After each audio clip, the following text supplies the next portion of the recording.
खेड़ ब्रह्मा तहसील के जाजवा पाना ई गांव के क्षेत्र में ठेकेदार के द्वारा अंदर से कच्चा काम करने की तस्वीर रिपोर्ट के माध्यम से ली गई। ऐसे कच्चे कामों से ठेकेदार अपना जेब भर रहा है, ना कोई जिम्मेदार है ना कभी। अभी तक सरकार के द्वारा बनाए जाने वाले सभी पुलिया की जांच करने से अंदर से कच्चा ऊपर से प्लास्टर करके बारिश के मौसम में वापस खड़े और टूट जाने की संभावना रहती है।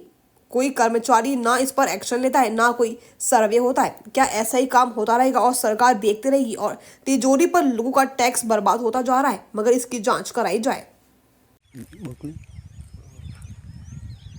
આજે बहुत काम करेलू है कासू बनावे जवानुं तो શું કરવામાં આવે કાસું બનાવવામાં આવે તો ઓનમાં ઉપર સિમેન્ટ મારી દે આ લોકો કોન્ટ્રાક્ટર એટલે ગામ લોકોને જાગૃત રહેવું પડે। પછી તમારું નામ બામ બોલો। પારધી નાથાભાઈ મકનાભાઈ ગામ જોજવા તાલુકો ખેડબ્રહ્મા જિલ્લો સાબરકાંઠા। એટલે આ કોન્ટ્રાક્ટર આ રીતે કાસું કામ કરે એટલે બાઇક અવર જવર હે વર્ષ